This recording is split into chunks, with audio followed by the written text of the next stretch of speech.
What's up, everybody? It's Johnny Rottenseed, Dark Side of the Spoon. Sorry for the hiatus. Been a little while since I put up any content. My partner in crime is MIA at the moment. So I've been strongly debating whether I was going to keep this going or not. I have officially decided that I am going to keep it going. I'm going to keep pumping out the content, bringing the videos, whatnot, and try to take this thing in a direction that I think is appropriate. So I wanted to have a discussion today because we got a lot of stuff going on in the world right now. A pretty crazy time to be alive, and with all that being said, of course, this video is directed towards addicts. That's what we do here at Dark Side of the Spoon. Try to bring content that is appropriate and is going to help someone who's struggling with addiction or is in the middle of recovery. But that being said, this video is going to be a little bit different. I want to tell a story. The story is something that happened to me. I lived through it. And it actually has something to do with law enforcement. This is my experience. May not be anybody else's, but this has nothing to do, first and foremost, this is not me saying that Black Lives Matter. This is not me saying that all lives matter. And this is not me saying that blue lives matter. In my honest opinion, there are shit people in all races, in all professions. And I honestly do not believe that if you don't contribute something to humanity, and you go throughout your life doing nothing for others, basically you're shit and your life doesn't matter. So no life matters unless you bring some type of value to the table.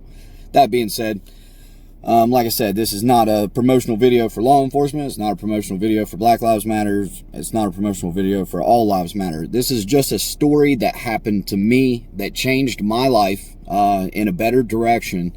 And it actually had law enforcement involved with it. So this is not a Blue Lives Matter promotional either. Just my experience. So, with all of that being said, I actually came down to the place that this happened. And so what I'm going to do is I'm going to try to flip the camera around so I can point out where exactly I'm talking about this happened. And so give me just a second here.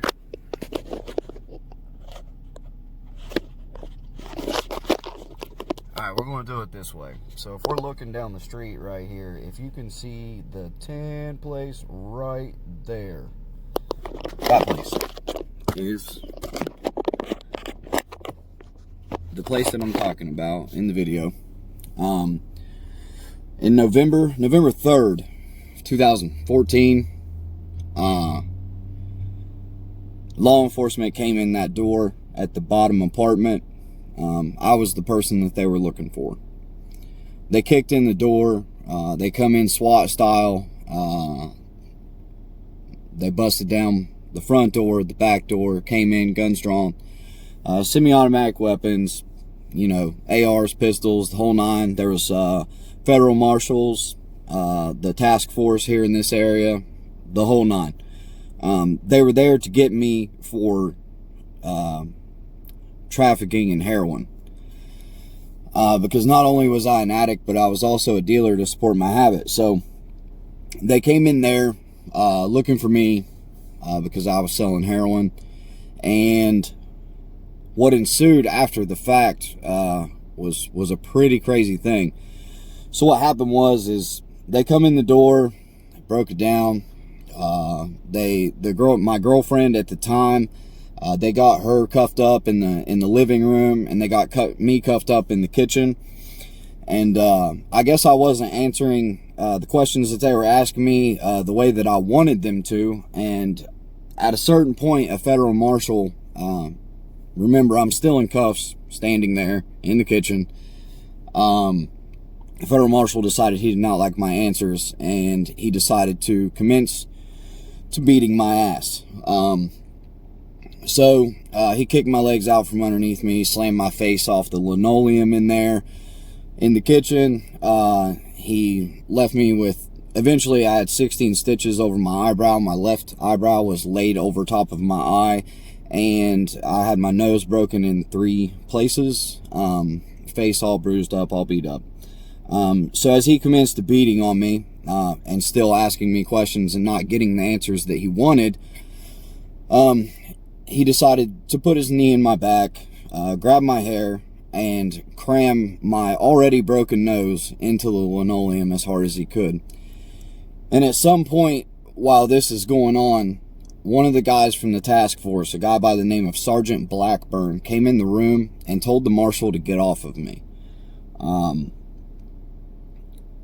I don't know if he was afraid he was going to kill me. I don't know if he just thought what was going on was wrong. I don't know why he decided to stop that, but he did. So they call paramedics and they get him over to check me out and everything. Ambulance takes me to the hospital. Of course, I am at this point under arrest, so I go to the hospital and I'm cuffed to the bed and that whole nine. I get my eye sewed up, my nose looked at, and all that stuff. The entire time that I was sitting in the emergency room waiting for that stuff to happen, that same sergeant sat in that waiting room with me, or in the emergency room with me, and we just talked, man. He treated me like a human being. He, we kind of laughed a little bit. He understood that the circumstances that I were in sucked, but he tried to make light of it, and I appreciated him for that. So moving forward, after all that happens, of course, I go to jail a little while after that for some reason, and I still don't understand. It had to have been something, God or a power greater than me or somebody smarter than me. I don't know. But at some point, the judge who was overseeing my case decided that I deserved a chance, which honestly I didn't, because if you looked at my record, it said that I probably should be in prison for the rest of my life. But that being said, he gave me an opportunity, and I took that opportunity and I made the absolute best of it. I didn't have those intentions at the time. When I was given that opportunity, I thought I was going to prison. But that initial opportunity led me to change my life. The story doesn't end there. As I was going through working steps and through the treatment that I was in, I've told you all before that, my foundation is in the 12 steps. I had this sponsor, and we were working on resentments that I had. And one of the big ones that I had, he said, was law enforcement. And he was probably right. See, I was one of those guys that ran around calling cops pigs. I was one of those guys who said fuck 12. I was one of those guys who had no respect for law enforcement whatsoever, and I always thought that they were out to get me. Well, as life went on and I started working on these resentments, he tells me that I got a resentment against law enforcement and that I need to do something about it. So he tells me that I need to go to the Huntington Police Department, find Sergeant Blackburn, and thank him for saving my life. That was a hard pill to swallow, and it was something that I absolutely did not want to do. So, I told him I would do it, though, because I learned that taking suggestions from others actually benefited me a lot. And so I said I'd at least give it an opportunity. And I didn't jump to that. I actually tried to kind of fake my way out of it. And what I did was I figured, this guy's a detective. He's probably busy, so I won't call ahead of time. I'll just go to the police department and ask for him. And when they say he's not in, then I'll just tell them that I tried. Well, lo and behold, whatever happened, some kind of divine intervention. I went to the police department and I asked for Sergeant Blackburn. And the lady said, yeah, he's here. Go stand over by this door and I'll have him come down. So at that point, I'm like, fuck. I did not want to do this. But because I was in the situation and I had asked for him, I decided I was going to go ahead and walk it out. So as I was sitting there, the door finally opens and there's Sergeant Blackburn. And I looked at him. He said, what can I help you with? And I looked at him and I said, do you know who I am? He said, no, I don't know who you are. I said, do you remember November 3rd, 2014, you kicking in a door on 1st Street in Huntington? And he looked me over And he said, no way. I said, that was me. That was me that you pulled out of the house. See, I looked different at that time. I looked healthy. I had put on weight. I didn't look like the scumbag that I used to. And so he says, no way. He says, man, it's really good to see you so healthy and doing so well.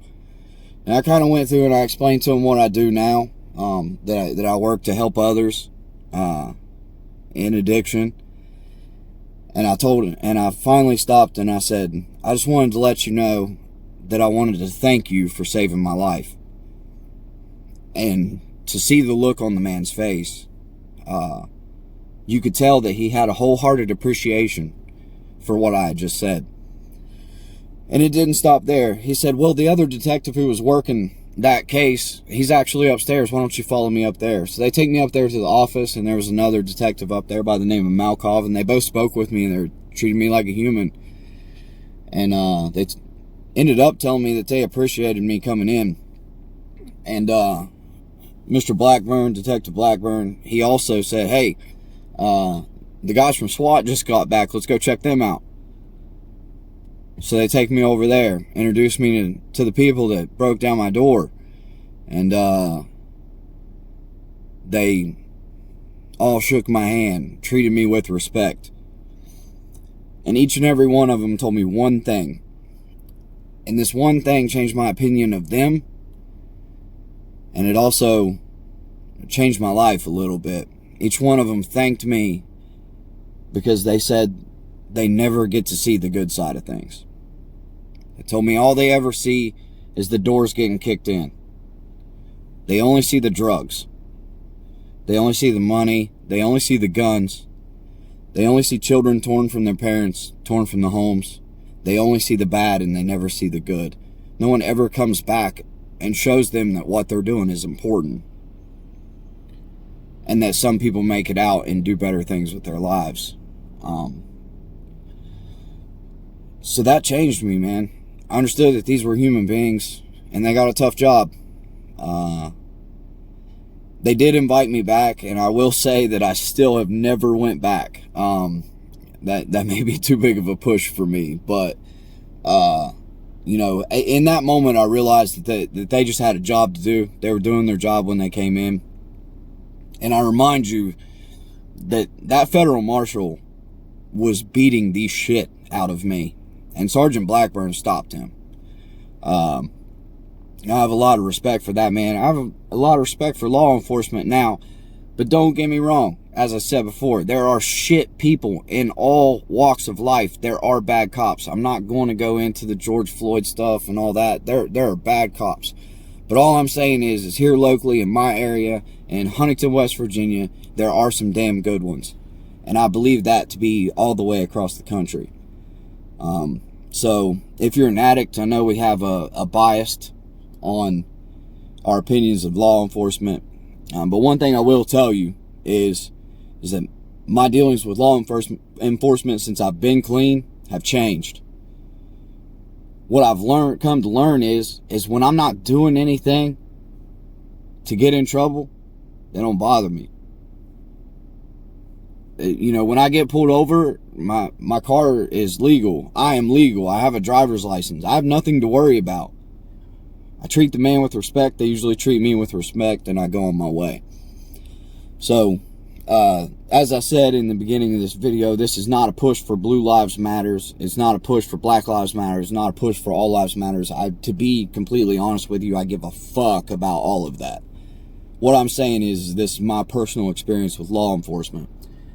And it's an experience that changed my life, and I understood that just as I am human, cops, law enforcement, all those guys, they're human too. They're just trying to do a job and go home to their families. So if this changes anyone's opinion, if my experience helps anyone try to work on that resentment that they might have, you know, I hope it touches somebody in some type of way. But as for everything else, remember, if you like if you like my videos, our videos, if you like Dark Side of the Spoon, please, by all means, like, share, and subscribe. Like I said, I'm going to keep this going It's taken a lot of thought that I was thinking about doing something different or not continuing it at all, but I've decided that this is something that I want to do and I'm passionate about, so I'm gonna keep it going. Like, share, subscribe, tell your friends, share with other addicts. If you know someone or you yourself are struggling with addiction and you need help, please reach out. You can find us at Dark Side of the Spoon on everything. You can also find me as Johnny Rottenseed on Facebook and Instagram. Look me up. If you need help, holler at me. I'll try to do whatever I can in order to help anyone. If that's finding you a bed and treatment, if that's just talking you through a situation, whatever it might be, please by all means reach out. That being said, I appreciate you guys. You have supported me through all of this. I've seen a lot of love, get a lot of comments, have a lot of messages coming in, and I'm appreciative of all of you for all the support that you've given us. So with that, love y'all. Go love somebody else. Work on your resentments. Evaluate yourself and love yourself. Y'all have a good day.